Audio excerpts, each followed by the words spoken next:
Salut à toutes, salut à tous et bienvenue dans cette nouvelle vidéo sur la chaîne, c'est mon avis. J'ai passé quelques jours en compagnie d'un téléphone pas comme les autres.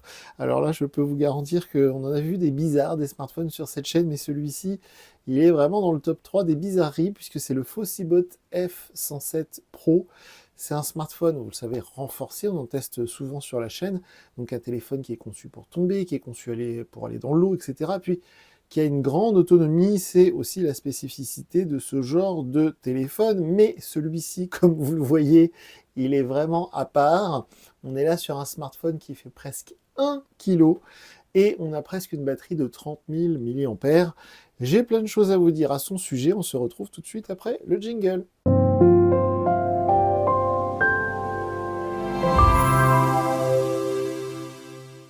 Alors, ce Fossibot F107 Pro, c'est donc un smartphone renforcé. Et pour une fois, on teste un téléphone renforcé dont j'ai quasiment toutes les infos. C'est-à-dire la fiche technique et le tarif. C'est un smartphone qui va bientôt sortir. Vous pouvez déjà le réserver en ligne sur le site de Fossibot.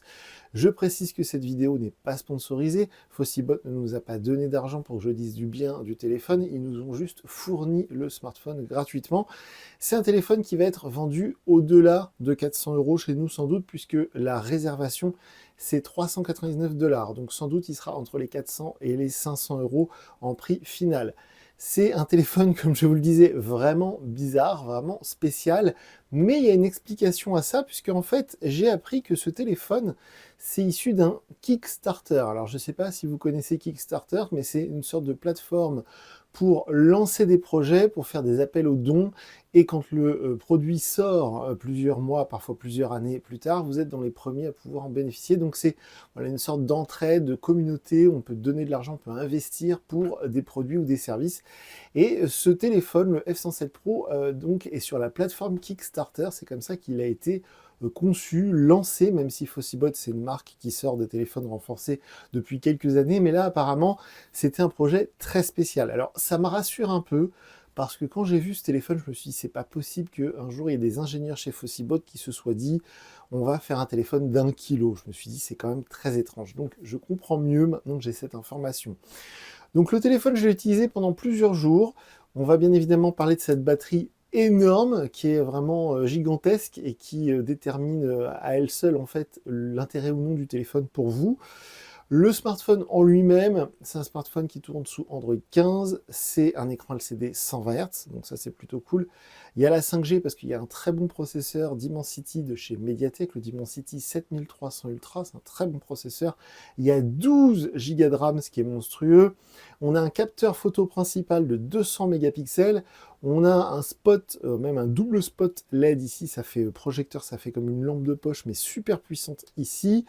On a un bouton personnalisable, le bouton pour la lampe de poche, donc ça fait 5G bien sûr, on a la possibilité de rajouter une carte micro SD si on n'est pas satisfait des 512 Go de mémoire déjà intégrée, donc voilà. En gros, c'est un peu la fiche technique du téléphone rêvé par certaines personnes, pas par toutes, parce qu'on a une autonomie quasiment illimitée, on a une puissance largement suffisante pour faire tourner n'importe quel jeu, on a beaucoup de mémoire vive, beaucoup de mémoire de stockage, on a vraiment voilà, beaucoup de choses intéressantes, on a un écran qui fait presque 7 pouces, donc qui est plutôt grand. Le seul point, on va dire négatif, on va en parler en fin de vidéo, c'est évidemment le poids et l'encombrement de l'engin. Alors, du côté des points positifs, donc le design, on commence souvent par là, c'est pareil, c'est trop spécial pour que je puisse vous dire s'il est beau ou pas beau. D'un côté, c'est plutôt élégant, de l'autre côté, bon, c'est pas très, au quotidien, c'est pas très discret. Rien que de téléphoner avec ce truc, tout le monde va vous regarder. On a vraiment ce qu'on appelait dans le temps une brique. Donc là, c'est vraiment le cas au niveau du poids ou au niveau du format. L'écran est de bonne qualité, hein. Souvent je continue par là après le design parce que l'écran ça fait aussi partie du design parce qu'on l'a sous les yeux dès qu'on a l'appareil dans la main. C'est donc, je vous le disais, un écran LCD 100 Hz. Les couleurs sont plutôt vives. Le taux de rafraîchissement est clairement bloqué sur 100 Hz en toutes conditions, toutes circonstances. Donc ça c'est très très cool. J'aime bien le rendu. hein, qui est assez agréable. Évidemment, la luminosité est suffisante en intérieur, mais en extérieur, c'est aussi tout à fait utilisable. Donc l'écran, c'est tout bon. Au niveau du software, vous le savez, sur ce genre de produit, on a une version de Android complètement stock, complètement non modifiée par le constructeur.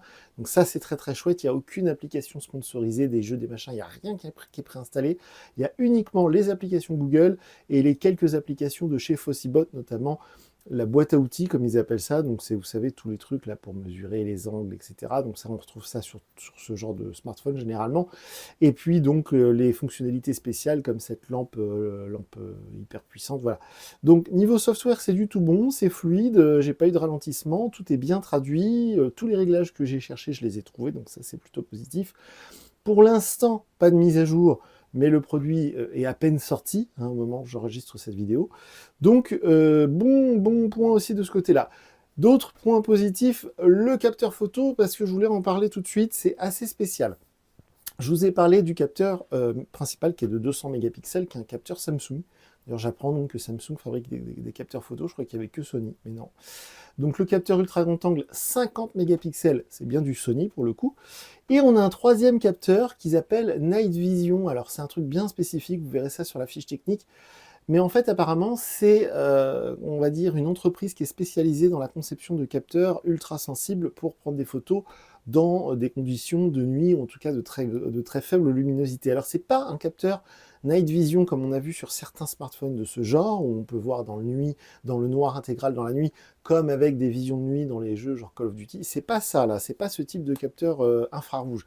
Là, c'est un capteur photo classique, CMOS, mais spécialisé dans la prise de photos en conditions de faible luminosité.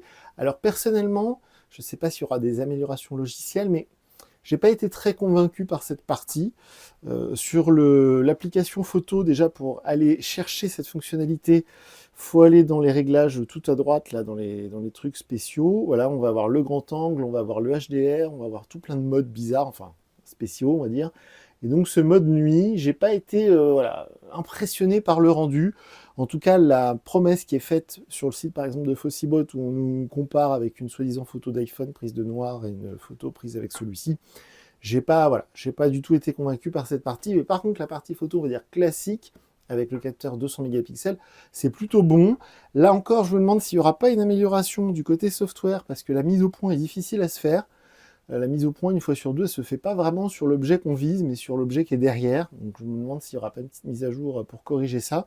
Par contre, le potentiel est clairement là, c'est-à-dire que le capteur photo de 100 mégapixels de chez Samsung qui fait de très belles photos, les couleurs sont très jolies, etc. Comme d'habitude, sous la vidéo, je vous mets le lien vers ma galerie Google Photos, comme ça vous pourrez constater ça par vous-même. Et au niveau des performances, alors le MediaTek Dimensity 7300, c'est un super processeur milieu de gamme.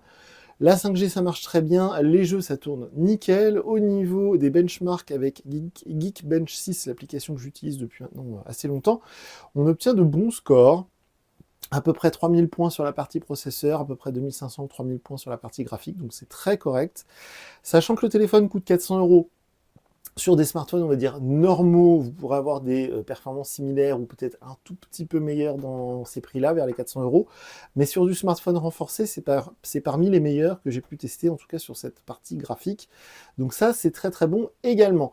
Et alors, à l'usage au quotidien, alors, il y a le lecteur d'empreintes qui est ici, hein, sur le bouton, je vous montre ça rapidement avant d'oublier, mais au quotidien, c'est assez compliqué à utiliser. Alors, on a un haut-parleur ultra puissant, comme sur quasiment tous les smartphones de ce genre. Chez Fossibot, ils annoncent 108 décibels. Le seul inconvénient, c'est que le son ne sort que ici, là, sur les petits trous qui sont là. Donc, quand le téléphone est posé, alors il y a une espèce de forme arrondie exprès, donc ça ne bouge pas le haut-parleur. Par contre, il n'y a pas de stéréo, hein. Le son ne sort que d'un seul côté. Comme je vous l'avais fait remarquer dans la vidéo de déballage, il y a bien le NFC, donc on peut faire du paiement sans contact, mais enfin, franchement, sortir ce truc-là à la boulangerie pour payer son pain au chocolat, c'est quand même un peu spécial.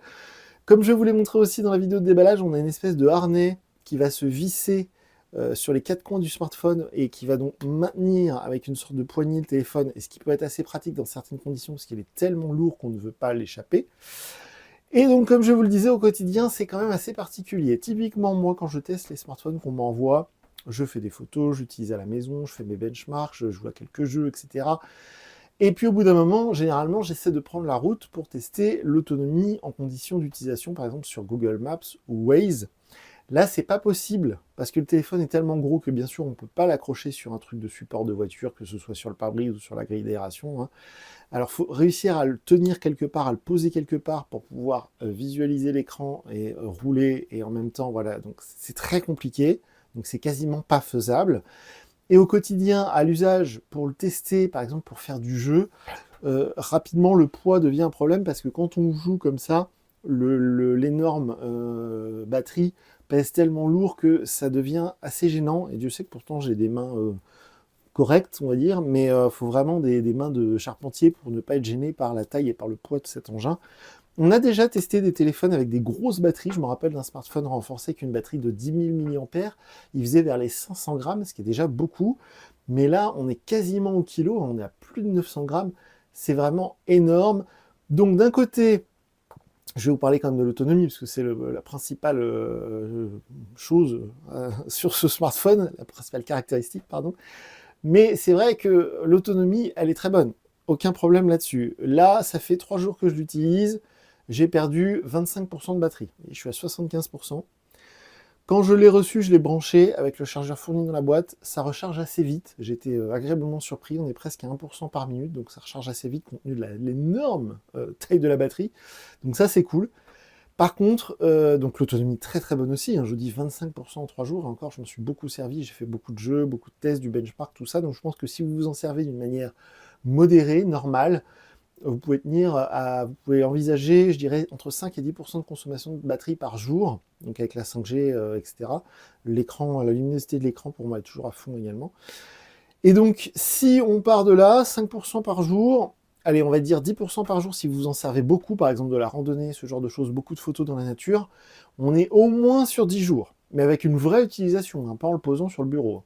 Et je pense que si vous le laissez dans le sac à dos, déjà ça va vous faire un poids, mais ce que je veux dire, c'est que si vous vous en servez vraiment pas beaucoup, et que vous gardez ça d'un coin juste pour passer des appels, vous éclairer la nuit, recharger des choses, que la batterie elle sert de charge aussi. Vous pouvez vous servir de ce smartphone pour recharger des accessoires, donc ce qui peut être assez pratique. Mais bref, je pense qu'on peut être sur 2 semaines d'autonomie, 2 vraies semaines d'autonomie. Eux, ils annoncent 30 jours, mais c'est 30 jours en ce qu'ils appellent en stand-by. Donc le téléphone est posé, voilà, écran éteint, on n'y touche pas, et a priori, ça tient jusqu'à 30 jours. Moi, dans une vraie utilisation, je penche plutôt pour 10 ou 15 jours d'autonomie. Ce qui est énorme pour un smartphone, on est bien d'accord. Mais en contrepartie, on a un téléphone qui est extrêmement lourd, extrêmement encombrant. Il est impossible de mettre ça dans la poche. Donc ça, c'est une première chose. Donc eux, chez Fossibot, leur discours, et donc le projet Kickstarter, c'est pour les gens qui font de la rando, les gens qui font du vélo, les gens qui font du bateau, voilà, toutes ces personnes qui vont partir à l'aventure pendant plusieurs jours. Idéalement, moi je me suis mis un truc en tête, si vous partez explorer l'Afrique en 4x4, bon, ça peut être un très bon choix. Parce que vous n'êtes pas sûr de pouvoir le recharger tous les jours, vous gardez ça dans la boîte à gants, le poids ne vous gêne pas, de toute façon pas besoin de GPS, et si jamais vous avez un problème, vous sortez le téléphone, vous avez de la batterie, vous avez du réseau, etc. Donc voilà, ok, là. Mais pour un usage autre que ça me paraît quand même très compliqué. Donc c'est vraiment, voilà, bon produit. Moi je lui donne 8 sur 10 parce que sur les caractéristiques qui sont données, quasiment tout ce qui est promis est là, l'autonomie, les performances, bel écran, le capteur photo de 100 mégapixels qui fait de belles photos, le capteur selfie qui fait de belles photos, etc. J'ai pas eu de plantage, niveau software ça tourne très bien, c'est fluide, etc. Donc 8 sur 10, pas de problème. Ça charge vite, le chargeur est fourni dans la boîte, ok. Mais c'est vrai qu'on a quand même ce souci du poids et de l'encombrement qui sont inhérents au projet, on va appeler ça comme ça. Et au niveau de la photo, je lui donne pas 10 sur 10 sur la partie photo parce que, comme je vous le disais, au niveau software, je pense qu'il y a un petit problème sur la mise au point et sur cette fameuse fonction vision de nuit qui m'a pas convaincu. Donc je me demande s'il n'y a pas une mise à jour à venir qui va corriger ça. Et aussi niveau ergonomie, quand vous êtes sur l'application photo, sur tous les smartphones, que ce soit des smartphones renforcés ou des smartphones normaux, généralement on a un bouton pour changer, passer du capteur principal au capteur ultra grand angle, au capteur ultra grand angle, au capteur macro, etc. Là on ne peut pas le faire, à chaque fois il faut aller dans le menu mort. Donc c'est voilà, qui ici c'est pas très pratique et c'est, je pense, ce genre de petite amélioration qui améliorerait justement beaucoup l'usage au quotidien. Donc voilà, smartphone vraiment bizarre. Merci à Fossibot de nous l'avoir fourni. C'est quand même assez particulier. On est quand même sur un produit assez haut de gamme, hein, entre 4 et 500 euros a priori en tarif, on va dire officiel, hein, quand il sera disponible par exemple sur Amazon, ce genre de site. Donc voilà, tout marche bien, c'est bien construit, l'étanchéité, pas de problème, c'est conçu pour tomber, c'est fait pour, etc. Mais à réserver vraiment un usage bien particulier. Déjà, ce genre de smartphone, vous savez, les rugged phones, les smartphones renforcés, déjà de base, les modèles, on va dire, normaux, c'est quand même assez spécial. Mais alors là, on est vraiment dans le spécial de chez spécial. Donc voilà, je suis content d'avoir testé ça, mais d'un autre côté, attention, voilà, gros warning, c'est vraiment réservé à un type de public bien particulier. Alors comme d'habitude, si vous avez déjà une expérience positive ou négative avec Fossibot, n'hésitez pas à nous le dire dans les commentaires, c'est fait pour ça. Bien évidemment, donc on est sur les réseaux sociaux X, Threads et Instagram. On aura sans doute d'autres produits Fossibot à tester bientôt, parce que c'est une marque voilà, qui est très sympa, qui nous envoie plein de trucs. On a déjà testé des tablettes chez eux, on a déjà testé des téléphones renforcés. Là, celui-ci, c'est vraiment bien particulier, mais voilà, ça ne m'aura plu je vais terminer par là, il faut bien comprendre que là, on a quasiment 30 000 mAh, on a 28 000 mAh de batterie. Un smartphone, même avec une grosse batterie, hein, des smartphones normaux, je pense par exemple au OnePlus 13, qui est l'un des meilleurs actuellement sur le marché, 6000 mAh. Donc vous voyez, on a quasiment 8 fois cette quantité de batterie dans le téléphone, ce qui est absolument dingue. Donc voilà, c'est vraiment énorme. Merci à Fossibot et moi, je vous dis à très bientôt pour une nouvelle vidéo sur la chaîne. Salut!